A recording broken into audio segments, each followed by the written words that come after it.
Hello बच्चों, welcome to ignition classes. कैसे हैं आप लोग?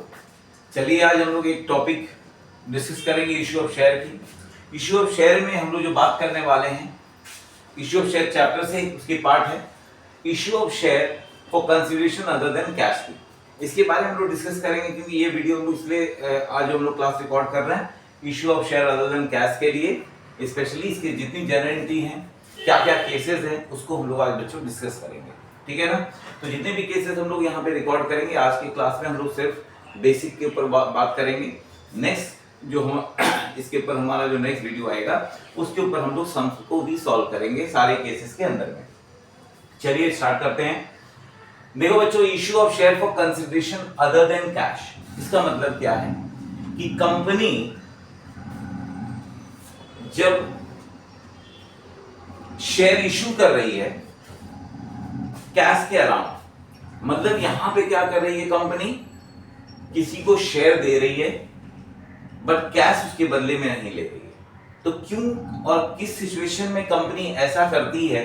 जब किसी को शेयर देती है और उससे पैसे नहीं ले रही है, तो क्यों नहीं ले रही है उसको हम लोग यहां पे समझने की कोशिश करेंगे। राइट?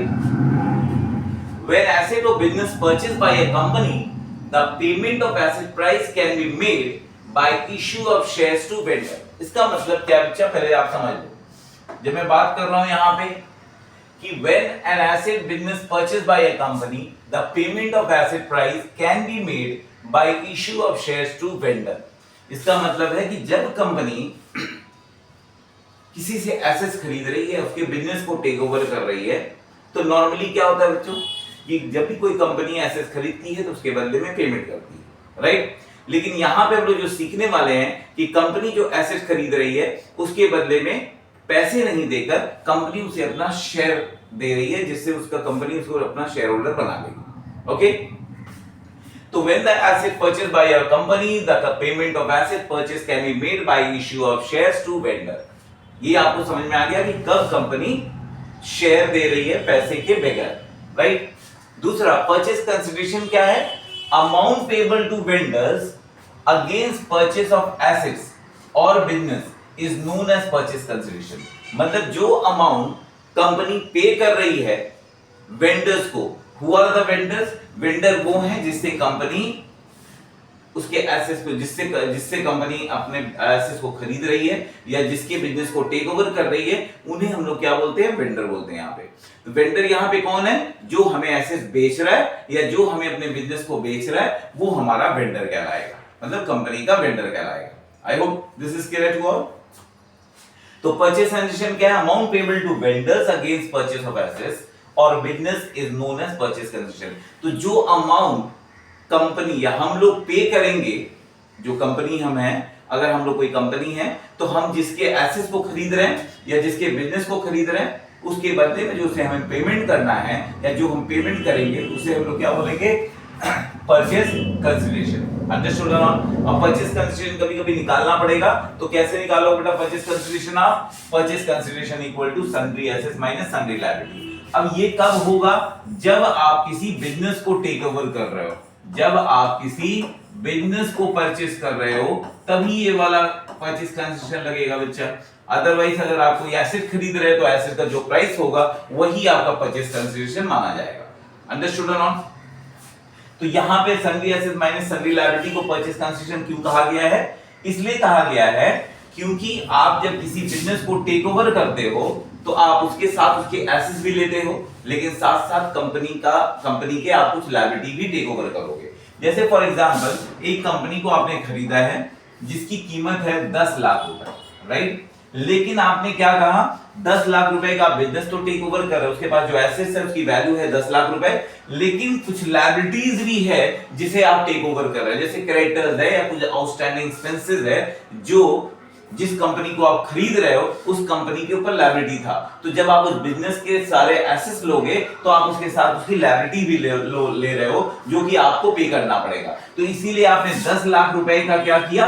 10 लाख का आपने उसके एसेट्स को लिया, लेकिन 3 लाख रुपए आपके सर पे लायबिलिटी भी आ गई है ना। तो इसका मतलब ये है कि 10 लाख में से 3 लाख रुपए तो आपको चुकाने ही पड़ेंगे बाहर वाले को। राइट। तो बचे कितने 7 लाख रुपीज। तो 7 लाख रुपीज जो बचेगा आपको उस बिजनेसमैन को, उस कंपनी को पे करना पड़ेगा जिसके बिजनेस को आपने टेक ओवर किया है।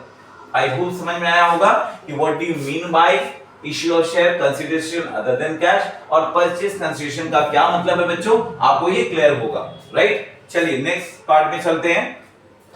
whom the share issued other than cash, मतलब अदर देन कैश जो शेयर होता है हम किसी कैसे इश्यू करते हैं, कंपनी किसी किसी इश्यू कर सकती है, राइट। तो यहां पे हम लोग देखेंगे issue of shares other than cash 3 लोगों को किया जाता है।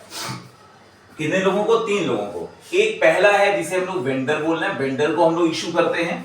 दूसरा है प्रमोटर और तीसरा है अंडरराइटर। ये 3 लोगों को कंपनी शेयर इश्यू करती है अदर देन कैश, मतलब कैश नहीं लेती है, बट कैश नहीं लाइक कैश के बदले में शेयर उन्हें नहीं दे रही है, बट विदाउट कैश उन्हें पे कर रही है। उसके बदले में कुछ भी तो कंपनी ले रही होगी, जैसे आपने किसी से कुछ तो लिया होगा तब आपने उसे शेयर अपना दिया है बगैर कैश के, राइट। तो यहां पे क्या हो रहा है, पहला हमें जो डिस्कस करना है बच्चों कि हमें वेंडर को हम शेयर दे रहे हैं without taking the money, without taking the cash, okay. तो चलिए वेंडर्स है कौन? Vendors are those person who sell their assets and business to us और अदर कंपनी।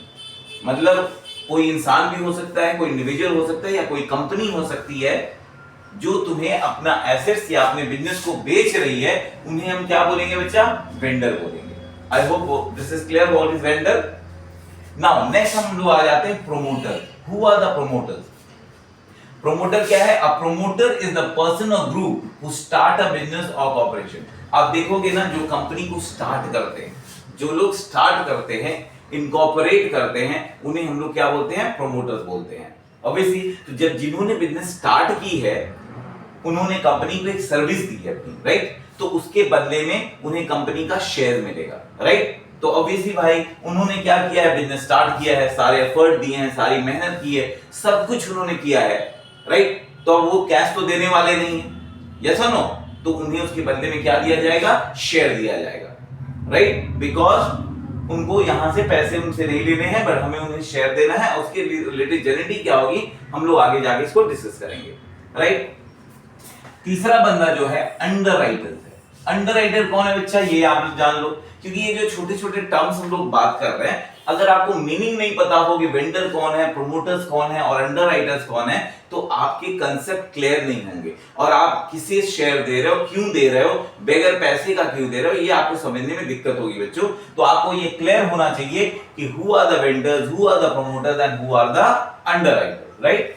अंडरराइटर्स कौन है? अंडरराइटर इज अ पर्सन, कोई इंसान भी हो सकता है, इंस्टीट्यूट भी हो सकता है, कोई पार्टी हो सकती है, who undertake the risk of company share subscription in market, मतलब share subscription in market for consideration of fees known as underwriting commission। मतलब ये कोई भी बंदा हो, कोई इंस्टीट्यूट हो या कोई पार्टी हो जो आपके कंपनी का रिस्क ले रही है कि जो आपके कंपनी है, शेयर्स, कंपनी के जो शेयर्स हैं उसे मार्केट में सब्सक्राइब करवाएगी, सेल करवाएगी, ताकि आपके सारे शेयर मार्केट में सब्सक्राइब हो जाए। उसका जो रिस्क उठाती है, रिस्क लेती है, उन्हें हम लोग क्या बोलते हैं? अंडरराइटर्स बोलते हैं। और ये इसके बदले में कुछ हमसे चार्ज करते हैं जिसको हम बोलते हैं अंडरराइटिंग कमीशन, राइट। तो जो सर्विस वो अंडरराइटर हमारे कंपनी को देते हैं उसके बदले में उन्हें जो फीस पे की जाती है उसको अंडरराइटिंग कमीशन कहा जाता है। अंडरस्टूड बच्चों? अब ये जो अंडरराइटिंग कमीशंस है, जिन्होंने आपकी कंपनी के लिए काम किया है, आप उन्हें कैश में भी पे कर सकते हो और कंपनी अपने शेयर्स के थ्रू भी उनको पे कर सकती है। जैसे मान लिया अंडरराइटर्स से कहा कि देखो भाई, अगर आप चाहो तो कैश में आप हमसे ले सकते हो, लेकिन मैं चाहता हूं कि आप मेरे कंपनी के शेयर होल्डर बन जाओ, राइट। तो अगर आपकी कंपनी रेप्यूटेड कंपनी, आपकी कंपनी अच्छी है, तो अंडरराइटर भी खुशी खुशी आपकी कंपनी का शेयर होल्डर बनने के लिए तैयार हो जाएगा, राइट। तो उस सिचुएशन में आप क्या करोगे? आपकी कंपनी क्या करेगी? उस अंडरराइटर्स को कैश में पेमेंट नहीं करेगी उसकी फीस को, बल्कि उसे क्या करेगी? शेयर्स के थ्रू पे कर देगी। तो आई होप अंडरस्टूड बच्चों कि अंडरराइटर्स क्या होता है और अंडरराइटिंग कमीशंस क्या होता है और इन्हें हम लोग शेयर्स क्यों देते हैं। Okay, I hope clarity here. Now अब हम लोग आते हैं नेक्स्ट पार्ट में बच्चों, इसको ध्यान में देखना। Now for general entry for issue of share, मतलब क्या क्या गारंटी हमें पास करनी है अलग अलग केसेस में, उसको हम लोग यहाँ पे डिस्कस करेंगे वन बाय वन। सबसे पहले हम देख रहे हैं यहाँ पे कि हम लोग अगर इश्यू ऑफ शेयर करते हैं वेंडर्स को, वेंडर्स कौन है बच्चों? वेंडर्स वो है जिससे हमने या तो बिजनेस उसका खरीदा है या तो हमने उससे कोई एसेट्स खरीदी, राइट, उन्हें हम वेंडर्स बोलते हैं। तो चलिए हम लोग पहले वेंडर से रिलेटेड बात करते हैं। वेंडर्स वो है जिससे हमने क्या कहा, अभी आपने कहा, इससे पहले भी हम लोगों ने कहा था, डिस्कस किया कि वेंडर्स वो होता है जिससे हम क्या करते हैं, उसके बिजनेस को खरीदते हैं या तो हमने उसे एसेट्स खरीदी है उसकी। तो जब भी किसी कंपनी से आप या किसी इंडिविजुअल से आप उसके एसेट्स खरीदते हो या उसके बिजनेस को टेक ओवर करते हो तो उसे हम वेंडर बोलते हैं। एंड वेंडर एक तरह से आपके लायबिलिटी बनी, आपके क्रेडिटर बने, बिकॉज आपको उनको पेमेंट देना है, बिकॉज आपने उनसे एसेट्स खरीदी है, they are the supplier of your assets, और अगर वो सप्लायर ऑफ एसेट्स हैं तो they are your liability, now you need to pay them it, right, yes और no. In the same way अगर आपने किसी के एसेट्स को टेक ओवर किया है तो ऑब्वियसली आपको क्या करना होगा बच्चों, आपने उनके एसेट्स और लायबिलिटी को टेक ओवर किया, उनके बिजनेस को टेक ओवर किया है, so now they are your liability for the time being, then you need to pay them, and when you are paying them with the help of shares, उसके लिए हमें क्या क्या गारंटी पास करनी है, we are going to discuss on that, okay? तो जो पहली पार्ट हम लोग डिस्कस कर रहे हैं बच्चों, इसको आप ध्यान से देखो। जो फर्स्ट पार्ट हम यहाँ पे डिस्कस कर रहे हैं, ऑन परचेस ऑफ एसेट, मतलब वो वेंडर जिससे आपने एसेट्स खरीदी है उसके लिए हमें क्या गारंटी पास करनी है वो आपको देखना है। नाउ अब जब शेयर आप इश्यू करते हो तो आप शेयर दो तरीके से इश्यू कर सकते हैं बच्चों।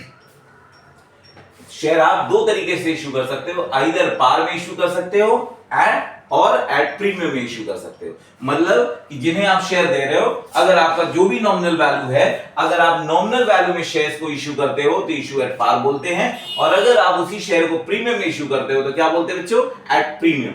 What is clear? Now on purchase of asset, पहला गारंटी हमें क्या जानना है कि जब आपने उस वेंडर से उसकी एसेट्स खरीदी तो गारंटी क्या होगी। आप यहां पे देखो बच्चों, sundry assets account debit to vendor. Sundry assets क्यों हम लोग वर्ड यूज कर रहे हैं बच्चा, बिकॉज बहुत सारे एसेट्स उसके पास होंगे, हम लोग बहुत सारे एसेट्स खरीद सकते हैं उसके अंदर में, तो इसीलिए हमने कहा सन्ड्री एसेट्स। तो sundry assets account debit to vendor. अब यहां पे देखो एसेट्स आपके पास आ रही है तो ऑब्वियसली आपकी एसेट्स इंक्रीज हो रही है, यस और नो, तो एसेट्स अकाउंट डेबिट हो गया। और वेंडर आपकी, मैंने पहले ही कहा कि वेंडर से आपने खरीदा तो वेंडर आपकी लायबिलिटी बन गई, वेंडर आपकी लायबिलिटी बन रहा है, तो इसीलिए यहाँ पे वेंडर अकाउंट क्रेडिट हो गया। तो यहाँ पे आप बोल सकते हो कि आपकी लायबिलिटी भी इंक्रीज हुई है, तो गारंटी क्या हो गई आपकी, sundry assets account debit to vendor account. Clear बच्चों? अब देखो, आपने तो उसे लायबिलिटी बना लिया, नाउ कुछ महीने बाद या 2 दिन बाद या 4 दिन बाद वो वेंडर बोलेगा भाई अब मेरी पेमेंट तो दे दो, आप खाली आपने मुझे लायबिलिटी बना के रखा है but you are not paying my money, तो आप मुझे प्लीज मेरे पैसे वापस कर दो। तो आपने उससे कहा भाई अभी मैं आपको पैसे नहीं दे रहा हूं, मैं आपको अपना शेयर होल्डर बना रहा हूं, I am giving you more respect, now you will become the share holder of my company. Vendor भी बोला चलो अच्छी बात है। तो वेंडर, जब यहां पे आप वेंडर को अपने कंपनी का शेयर होल्डर बनाओगे तो ऑब्वियसली बात आप शेयर्स दोगे, तो अब ये आपकी लायबिलिटी नहीं रहेगा, तो यहां पे जो डेबिट है उसे हम लोग कैंसिल करेंगे, तो वेंडर अकाउंट डेबिट हो जाएगा और आप उसे क्या दोगे, शेयर दोगे। तो ऑब्वियसली जब भी आप किसी कंपनी का, जब भी कंपनी आपकी, आप किसी को शेयर देते हो तो कंपनी का शेयर कैपिटल बढ़ता है, तो इसीलिए गारंटी क्या बनी बच्चों, vendor account debit to share capital. I hope this is clear, very much clear. चलिए अब हम लोग करते हैं प्रीमियम। नाउ अभी यहां पे क्या कंपनी कर रही है, ये अपने शेयर को प्रीमियम में देगी अपने वेंडर को, तो उसके लिए क्या है, पहली एंट्री बच्चों हमारी सेम होने वाली है, बिकॉज यहां पे आप यहां पे ये दिखा रहे हो एसेट्स आपने खरीदा, वेंडर आपकी लायबिलिटी बनी, तो जितने भी आपके एसेट्स के वैल्यू होंगे आपने यहां पे लिख दिया, यस और नो बच्चों। अब जैसे मान लो फॉर एग्जांपल आपने उससे खरीदा, आपने इसे कितने का खरीदा, मान लो फॉर एग्जांपल 100 रुपए का एसेट्स खरीदा, तो 100 रुपए का आपकी वो लायबिलिटी बन गई, ऐसे आप समझ लो, राइट। तो sundry assets account debit to vendor account. अब यहां पे आप इस वेंडर को फिर वापस जब शेयर्स दोगे, और लेकिन आप यहां पे प्रीमियम में दे रहे हो, तो यहां पे आपका जो वेंडर है आपका यहां पे क्या हो जाएगा बच्चों, डेबिट हो जाएगा। कितने रुपए से डेबिट होगा, 100 रुपए। ये आप हमेशा ध्यान में रखना कि जितने से वेंडर यहां पे क्रेडिट है उतना से ही वेंडर यहां पे डेबिट होने वाला है। अंडरस्टूड बच्चों? वेंडर को जितना यहां पे आपने क्रेडिट किया है वही यहां पे वेंडर डेबिट होगा, तो वेंडर अकाउंट डेबिट कर देना है। अब यहां पे आपको पता है कि जो कंपनी शेयर होल्डर को, वेंडर को अपने शेयर देगी वो 100 रुपए से ज्यादा का नहीं होगा। क्यों नहीं होगा? क्योंकि वेंडर को देना कितना है, फाइनली आपको 100 रुपए देने हैं। तो ये कंपनी वेंडर को वेंडर अकाउंट डेबिट कर दी 100 रुपए का। अब कंपनी ये जो 100 रुपए देगी उसमें शेयर कैपिटल भी होगा, नॉमिनल वैल्यू भी होगा और प्रीमियम में भी होगा। तो मान लो फॉर एग्जांपल कंपनी ने क्या किया, 80 रुपए उसका शेयर कैपिटल था, 20 रुपए प्रीमियम का अमाउंट चार्ज किया। तो यहां पे देखो दोनों मिला के ही आपके आएंगे 100 रुपीज। तो ये हम लोग आगे कैलकुलेशन फर्दर सीखेंगे कैसे करना है, बट यहां पे फिर हमें सिर्फ जेन्युइनिटी को समझने की जरूरत है। आई होप यहां पे क्लियर हुआ होगा बच्चों।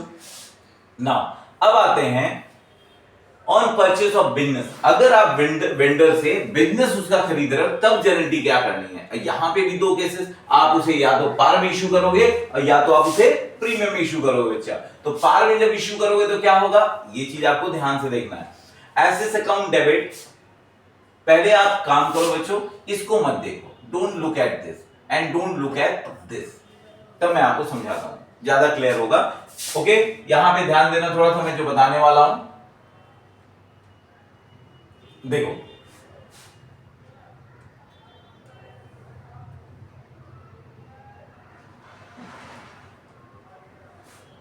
देखो बच्चों, यहां पे ध्यान से देखना, मैंने अभी यहां पे गुडविल और कैपिटल रिजर्व हटा दिया। क्यों हटाया अभी हम लोग समझते हैं। जैसे मान लो एसेट अकाउंट डेबिट, मान लो किसी बिजनेस से आपने उसके एसेट्स लिए हैं। मान लो फॉर एग्जांपल आपने उस बिजनेस का एसेट्स कितने का लिया है बच्चा, आपने एसेट्स लिया है बिजनेस से 100 रुपए का, राइट? कितने रुपए का? 100 रुपए। अब यहां पे देखो बच्चा, आपने उसकी लायबिलिटी ली है 20 रुपए की, ओके, और आपने वेंडर को बोला है कि मैं आपको पे करूंगा 110 रुपए, राइट? अब यहां पे देखो, आपने वेंडर से उसकी एसेट ली 100 रुपीज की, लायबिलिटी आपने ली 20 रुपए की, और आपने उससे बोला है कि मैं आपको फाइनली जो पे करूंगा 110 रुपए पे करूंगा। यस बच्चों, अब यहां पे आप देखो कि जब भी आप ऐसा कर रहे हो तो आपके एसेट्स तो 100 रुपए के हो गए और लायबिलिटी आपकी कितनी हो गई, 130 रुपए की। तो मतलब आप उसे कितना एक्स्ट्रा पे कर रहे हो ये हमें देखना है। तो आप उसे पे कर रहे हो बच्चों एक्स्ट्रा कितना, आप उसे एक्स्ट्रा पे कर रहे हो 30 रुपीज, राइट? तो 30 रुपीज एक तरह से काइंड ऑफ आपने उसे एक्स्ट्रा पे कर दिया है, इजंट इट और नॉट? तो ये जो आपने एक्स्ट्रा पे किया है, जब भी आपका डेबिट में अमाउंट कम हो जाएगा तो इसे हम लोग लिखेंगे गुडविल अकाउंट डेबिट। क्या लिखोगे बच्चों? Goodwill account debit. तो एक तरह से आपको ये लॉस है और लॉस को हम लोग क्या करते हैं, यहाँ पे गुडविल के नाम में ट्रांसफर कर देते हैं। अंडरस्टूड और नॉट? तो यहाँ पे देखो, आपने फिर से मैं एक बात दिखा दूं आपको बच्चों कि आपने क्या किया, एसेट लिया 100 रुपए का, लायबिलिटी आपके पास 20 रुपीज थी और वेंडर को आपने देने बोला कितना, 110 रुपए। So see how much you are paying 130 रुपए आप यहाँ पे वेंडर को पे कर रहे हो, लेकिन आपके पास एसेट कितनी की डेबिट हो रही है, 100 रुपए की। तो इसका मतलब 30 रुपए का नुकसान आपको हो रहा है। तो ये जो 30 रुपए का नुकसान हो रहा है तो आप यहाँ पे लिखोगे गुडविल अकाउंट डेबिट। तो ये आपका बन जाएगा गुडविल अकाउंट डेबिट। ये हमारा पहला केस हुआ जो आपको समझ में आया होगा बच्चों। Very good. नाउ अब चलते हैं दूसरे पार्ट में, इसी का समझते हैं। अब देखो बच्चों, अगर मान लो किसी बिजनेस का आपने एसेट्स लिया 100 रुपए का, राइट, और लायबिलिटी आपने ली 20 रुपए की, ओके, और वेंडर से आपने कहा कि मैं आपको 70 रुपए और दूंगा, राइट, 70 रुपीज मैं और आपको पे करूंगा। तो अब यहां पे देखो, आप यहां पे बच्चों कितने पे कर रहे हो, 90 रुपीज एक तरह से आपको उसे पे करना है, टोटल आप पे कर रहे हो, लेकिन आपने उसे एसेट्स कितने के लिए है, 100 रुपीज की। तो मतलब यहां पे आपके लिए 10 रुपीज का प्रॉफिट दिख रहा है ना। तो जब ये 10 रुपीज का प्रॉफिट दिख रहा है तो इसे हम लोग लिखेंगे बच्चों टू कैपिटल रिजर्व। यहां पे लिखा जाएगा टू कैपिटल रिजर्व। और कितने रुपए आपके कैपिटल रिजर्व में आ गए बच्चों, 10 रुपए। आई होप दिस इज क्लियर। तो यहां पे हम बोल रहे हैं कि जब भी आप कंपनी शेयर इश्यू करती है वेंडर को, तो अगर या तो कैपिटल रिजर्व होगा या तो गुडविल होगा। दोनों एक साथ कभी नहीं हो सकते। गुडविल कब होगा? जब कंपनी को आप पे कर रहे हो और आपको लॉस हो रहा है, तो जितने भी लॉस के अमाउंट होंगे वो डेबिट में आएंगे और वो गुडविल में ट्रांसफर हो जाएंगे। लेकिन अगर आपने जितने अमाउंट पे करने हैं उससे कम अमाउंट पे कर रहे हैं तो आपके लिए प्रॉफिट होगा, और इस दौरान जो भी प्रॉफिट होगा उसे हम लोग कौन से अकाउंट में ट्रांसफर करेंगे? कैपिटल रिजर्व में ट्रांसफर करेंगे। आई होप दिस इज क्लियर बच्चों, एवरीवन अंडरस्टूड दिस। ठीक है बच्चों, तो यहां पे मैं ये लिख रहा हूं, अब मैं इसको लिख देता हूं वापस गारंटी को। तो यहां पे देखो आप, या तो गुडविल अकाउंट होगा, गुडविल अकाउंट डेबिट, और ये मैंने लिखा to capital reserve, to capital reserve. तो मतलब क्या है बच्चों कि यहां पे इन दोनों में से कोई एक ही हो सकता है, दोनों यहां पे नहीं हो सकते। तो आइदर आपकी गुडविल आएगी या आपकी कैपिटल रिजर्व आएगी। अंडरस्टूड बच्चों? अब देखो यहां पे वेंडर आपकी लायबिलिटी बन गई है, अब आपको इसे पे करना है। तो जो भी अमाउंट आपको यहां पे करना है, जब आप वेंडर को पे करोगे तो ये आपकी लायबिलिटी नहीं रहेगी, तो vendor account debit to share capital हो जाएगा, बिकॉज आप इसे पार में शेयर इशू कर रहे हो। I hope everybody clear. दूसरी क्या है, अगर आप प्रीमियम में इशू करते हो तो पहली गारंटी बच्चों सेम कंसेप्ट है जो हमने पार में की है, तो इसमें कुछ भी चेंजेस नहीं है। Goodwill account debit, asset account debit to liability to vendor, और या तो आपकी यहां पे गुडविल आने वाली है और या तो आपकी कैपिटल रिजर्व आने वाली है। इन दोनों में से एक ही आएगा, चाहे आपकी गुडविल हो या चाहे आपकी कैपिटल रिजर्व हो। क्लियर बच्चों? अब मान लो आपको यहां पे वेंडर को जो भी पैसे देने, मान लो आपको वेंडर को 120 रुपए देने हैं, तो जब आप यहां पे कंपनी का शेयर उसे दोगे तो वेंडर यहां पे आपकी लायबिलिटी थी अब नहीं रहेगी, तो वेंडर यहां पे सेम अमाउंट, जितना हमेशा याद रखना बच्चों, जितना यहां पे डेबिट होगा हमेशा यहां पे क्रेडिट का अमाउंट सेम होगा। राइट? अब आपको पता है कि अगर हमें वेंडर को देना है देखिए 120 रुपए, तो हम उसे दे रहे हैं प्रीमियम में। ऑब्वियसली अगर हम प्रीमियम में दे रहे हैं तो हमारे प्रीमियम, शेयर कैपिटल और प्रीमियम दोनों क्रेडिट आइटम है, तो इसका मतलब है कि इन दोनों को अमाउंट जोड़ के 120 ही आने वाला है, इससे ज्यादा नहीं आ सकता कभी भी।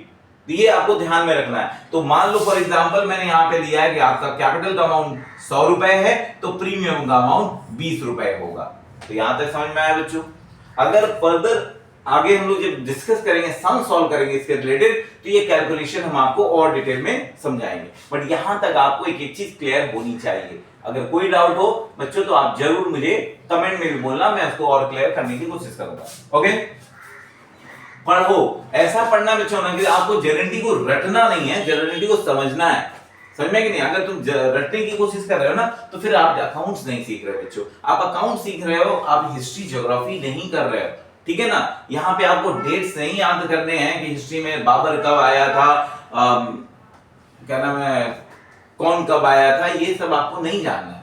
राइट? ये आपको नहीं समझना है कि यहाँ पे कौन आया और किस टाइम में क्या हुआ। अंडरस्टूड है ना? शिवाजी का जन्म कब हुआ, ये सब कुछ आपको याद नहीं करना है। यहां पे आपको अंडरस्टैंडिंग करनी है, आपके अंडरस्टैंडिंग बिल्डअप करना है, और ताकि आपको इजीली समझ में आए। ओके? चलो अब आते हैं प्रोमोटर। प्रोमोटर कौन है मैंने पहले डिस्कस कर दिया था हम लोग बच्चों ने कि प्रोमोटर्स कौन होते हैं। Okay? The one who start the business, incorporate the business, जो सारे एफर्ट डालते हैं, यस और नो, बिजनेस को बढ़ाने के लिए, बिजनेस को के गुडविल को बढ़ाने के, राइट? तो उनके सर्विस के लिए हम उन्हें पे करेंगे, प्रोमोटर्स को। तो एक तरह से मैंने और एक चीज हमेशा याद रखना कि हम लोगों ने बचपन से सीखा है कि यहाँ पे जो ओनर होता है या बिजनेस होता है, दोनों का सेपरेट एंटिटी है। तो यहाँ पे प्रोमोटर का सेपरेट एंटिटी ही आप ट्रीट करोगे।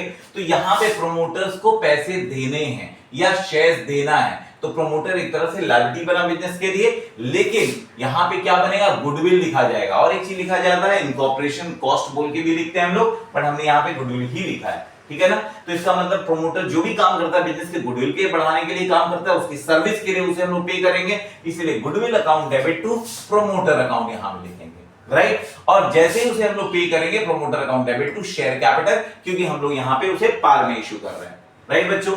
सेम एंट्री अगर हम प्रीमियम में करते हैं तो same goodwill account debit to promoter, और प्रोमोटर अकाउंट डेबिट यहां पे हमेशा याद रखना, जो क्रेडिट होगा वही यहां पे डेबिट होगा। तो प्रोमोटर अकाउंट डेबिट, और आपने to share capital to security premium यहां पे यूज किया।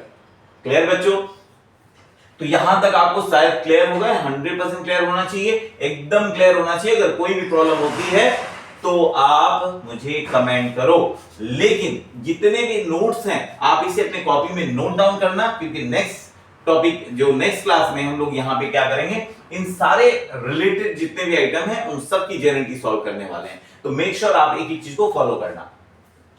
अब आते हैं हम अंडरराइटर्स। अंडरराइटर्स को भी शेयर हम पार में इशू कर सकते हैं और प्रीमियम में इशू कर सकते हैं, राइट। तो अब देखो अंडरराइटर कौन है, अंडरराइटर को हम यहां पे उसकी फीस देने वाले हैं, राइट, यस और नो, क्योंकि उसने हमारी कंपनी को सर्विस दी है। और अगर आप अंडरराइटर को फीस देने वाले हो बच्चा, तो अंडरराइटर की जो फीस है जिसे हम अंडरराइटिंग कमीशन बोलते हैं, वो हमारे लिए एक्सपेंस बन गए। और एक्सपेंस क्या होता है, एक्सपेंस का नेचर क्या है, डेबिट आइटम, राइट। तो यहां पे देखो आप पे करोगे ना, तो अंडरराइटिंग कमीशन अकाउंट डेबिट करोगे। और किसे पे करना है भैया, अंडरराइटर को पे करना है। तो अंडरराइटर हमारा लायबिलिटी बना, तो underwriting commission account debit to underwriters. Clear बच्चों। अब इस अंडरराइटर को जब आप पे करोगे तो ये आपकी लायबिलिटी थी, अब नहीं रहेगी, तो underwriting commission underwriter account debit और टू शेयर कैपिटल में यहां पे डाल दोगे आप, क्योंकि आपने इसको शेयर दे दिए हैं। और जब आप शेयर दोगे, चाहे वो कैश में दो या बगैर कैश के दो, आपके शेयर कैपिटल बढ़ेंगे। तो जब शेयर कैपिटल बढ़ेगा तो कैपिटल क्रेडिट होगा। तो आप यहां पे देखो अंडरराइटिंग कमीशन अकाउंट डेबिट, क्योंकि एक्सपेंस है, underwriting commission account debit to underwriter जिसको देना है, राइट, और underwriters account debit to capital. Clear हो गया बच्चों।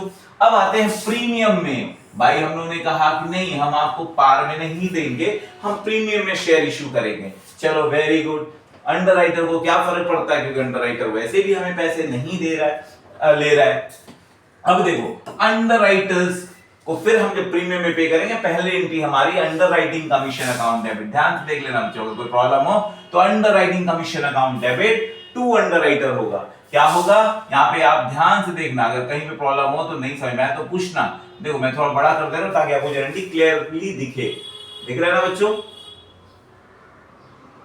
देखो तो underwriting commission account debit to underwriter. मान लो आपको अंडरराइटर को 120 रुपए देने थे, तो 120 रुपए वो underwriting commission account debit to underwriter, और वही जो यहां पे डेबिट क्रेडिट होता है वही यहां पे डेबिट होगा। हमेशा याद रखना, कभी भी आगे कैलकुलेशन जब कराएंगे यही कंसेप्ट में हम लोग फॉलो करेंगे। तो अंडरराइटर अकाउंट डेबिट, अब हम जो पे कर रहे हैं, मान लो नॉमिनल वैल्यू 100 रुपए, प्रीमियम आपने 20 रुपए चार्ज किए। क्लियर बच्चों। तो ये है आपका अंडरराइटर को पे करना। अंडरस्टूड यहां तक। तो यहां पे आपने देखा कि अंडरराइटर को हम लोग जब करते हैं तो किस तरह करते हैं, और प्रोमोटर्स को पे करते हैं और वेंडर को। तो एक चीज आप समझ लो बच्चों कि यहां पे जब अंडरराइटर को हम पे करते हैं तो जो भी हम उसे एक्सपेंस की तरह ट्रीट करते हैं, इसलिए अंडरराइटिंग कमीशन लिखते हैं। जब हम प्रोमोटर को पे करते हैं तो मानते हैं कि ये जो सर्विस है उसकी वजह से कंपनी की गुडविल बढ़ने वाली है, तो उसकी जगह में गुडविल वर्ड यूज करते हैं, goodwill account debit to promoter and promoter to share capital. तो एक सिंपल लॉजिक याद रखना आपको कि अंडरराइटर में क्या करते हैं, अंडरराइटिंग कमीशन पे करते हैं। इसमें क्या करते हैं भैया, उसको पे करते हैं जो हम प्रोमोटर है। प्रोमोटर हमारा बिजनेस का सर्विस देता है, प्रोमोटर हमारे बिजनेस को के वैल्यूएशन को बढ़ाता है, उसे एक्सपैंड करता है, उसे इनकॉर्पोरेट करता है, उसे स्टार्ट करता है, सब कुछ वो करता है तो जिससे मार्केट में उसकी गुडविल बढ़ सके, इसलिए गुडविल अकाउंट को डेबिट करते हैं। आया समझ में बच्चों। और यहां पे जब हम बात करें वेंडर की तो उससे तो हम एसेट्स खरीद रहे हैं, तो इसीलिए हमारा एसेट्स आ गया, तो एसेट्स अकाउंट डेबिट। तो यहां पे आप कॉमन देख सकते हो। अब इन तीनों को आप अगर कंपेयर करोगे बच्चों तो आप इसको कैसे याद रख सकते हो, मैं आपको सिंपल तरीका बता दूं, इसी तरह आप याद रखो, रटने का भी जरूरत नहीं होगी, ठीक है ना। अगर नहीं हुआ, अगर मैं जो बोल रहा हूं आपको नहीं समझ में आया तो फिर से बोलना, लेकिन आई एम श्योर जिस तरह मैं बता रहा हूं अगर आप उसे फॉलो करते हो तो ये गारंटी आपको इजी होगी और जहन में, दिमाग में, दिल में पूरी तरह बैठ जाएगी, ये आपको गारंटी है मेरी। देखो तो यहां पे हमने क्या कहा, जब हम वेंडर को दे रहे हैं तो उससे क्या ले रहे हैं बच्चों, एसेट ले रहे हैं, इसीलिए देखो एसेट्स अकाउंट डेबिट हो गया, राइट। वेंडर मेरा लायबिलिटी है तो एसेट टू वेंडर। यहां पे देखो प्रोमोटर को आप दे रहे हो, गुडविल बढ़ रहा है तो goodwill account debit to promoter, और इसको हम दे रहे हैं तो मेरा एक्सपेंस है तो underwriter account debit, underwriting commission account debit to underwriter. तो हमने क्या देखा, तीनों में एक ही चीज हम लोग देख रहे हैं बच्चा, कि पहले में हम एसेट्स खरीद रहे हैं तो एसेट्स अकाउंट डेबिट और किसको देना है, वेंडर को देना है, तो वेंडर हो गया। यहां पे हम प्रोमोटर से ले रहे हैं तो प्रोमोटर क्या करेगा भैया, बिजनेस का गुडविल बढ़ाएगा, तो goodwill account debit to promoter को देना है, तो इसे टू प्रोमोटर हो गया। और यहां पे हम फीस पे कर रहे हैं तो अंडरराइटिंग कमीशन अकाउंट डेबिट देना किसको है, अंडरराइटर को, इसलिए टू अंडरराइटर हो गया। तो देखो आप ये तीनों में कॉमन में समझ आ गया बच्चों। फिर हमने यहां पे किया, जब पे करते हो आप तो वेंडर आपकी लायबिलिटी, तो वेंडर टू कैपिटल, यहां पे प्रोमोटर को पे किया तो प्रोमोटर टू कैपिटल, और यहां पे आपने अंडरराइटर को पे किया तो अंडरराइटर टू कैपिटल पार में, राइट। प्रीमियम में जब पे करते हो तो यहां पे देखो वेंडर टू शेयर कैपिटल के साथ टू सिक्योरिटी प्रीमियम आ जाएगा। यहां पे आप प्रोमोटर को पे कर रहे हो तो प्रोमोटर टू शेयर कैपिटल के साथ प्रीमियम आ जाएगा। आप यहां पे अंडरराइटर को पे कर रहे हो, underwriter account debit to share capital के साथ प्रीमियम आ जाएगा। आया बच्चों, तो इस तरह से आपको जनरली याद होनी चाहिए। आई होप यहां तक आपको पूरा क्लियर हुआ होगा एंड एवरीबॉडी अंडरस्टूड। अगर बच्चों आपको लगता है कि अच्छा लगा, समझ में आया, तो अच्छे से नोट डाउन करना, सारे कंसेप्ट को नोट डाउन करना, और नेक्स्ट क्लास में जब हम लोग आएंगे इससे रिलेटेड सारे सम्स को सॉल्व करेंगे। और आपको वादा है, गारंटी है मेरी, ये टॉपिक आपको बहुत सिंपल हो जाने वाली है। ठीक है बच्चों, तो प्लीज अगर अच्छा लगा है तो इसे आप नोट डाउन करो, लाइक करो, शेयर करो, बेल आइकन दबाओ, जो करना है दिल करे, लेकिन करो। लेकिन उससे पहले वीडियो को फॉलो जरूर करना, ताकि आपको आने वाले वीडियोस में, आने वाले क्लासेस में आपको और नई नई टॉपिक का अपडेट मिलता रहे। ओके, क्योंकि हम लोग देखो बच्चों, इसके बाद हमारा CA foundation, CA foundation, CA का सीएस फाउंडेशन का भी क्लासेस में 25 के लिए स्टार्ट हो रहा है, तो हम लोग को उसके रिलेटेड भी आपको बहुत सारे टॉपिक से रिलेटेड नोट्स यहाँ पे मिलने वाले हैं। ओके, तो please follow this and go and watch the video. Okay, thank you so much and see you in the next class बच्चों।